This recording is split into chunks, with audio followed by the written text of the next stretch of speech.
In the history of science, often the most interesting problems emerge at the interface between different disciplines. And our work falls very much in this category.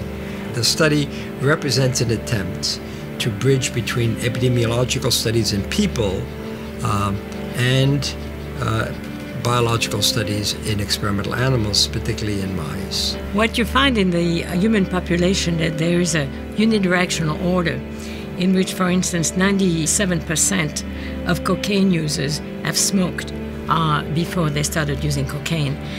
And the beauty of the animal experiments is that you can reverse the order of exposure and have an opportunity of understanding what the underlying mechanisms are that could explain the unidirectional effect. If you take nicotine acutely just once, its effects are very short-lasting. But if you start to take it repeatedly, like other drugs of abuse, it starts to produce changes in the brain, which we call neuroplastic changes, that will last much longer after the nicotine had been discontinued. For example, in this very elegant work of Dr. Candels and his collaborators, they showed that repeated administration of nicotine produces changes that actually prime the brain to feel the rewarding effects of cocaine more intensely. What we did was we treated mice with nicotine for 7 days, and then we gave them cocaine. So we designed a sequential treatment paradigm. And then we did also the opposite. We treated mice with 7 days of cocaine and then gave them nicotine.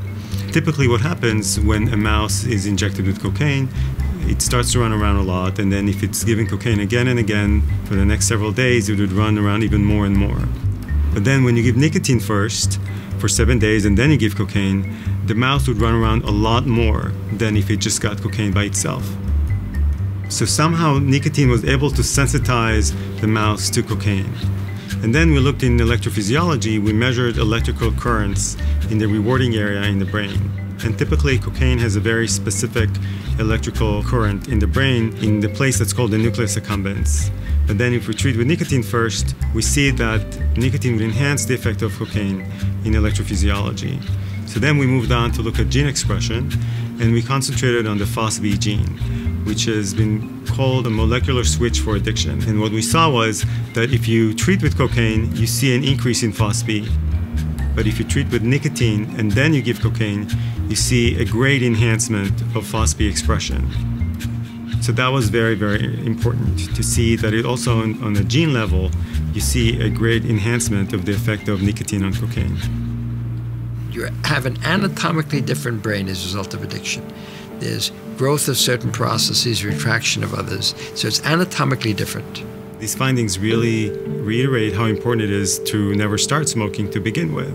But it also gives you an idea that stopping smoking is also very important. These are things that we have to face as we recognize that cigarette smoking, though the prevention efforts have been very effective on decreasing it, we still have a massive problem with respect of number of people that smoke and die, or if they don't die, suffer from its consequences. It's gigantic.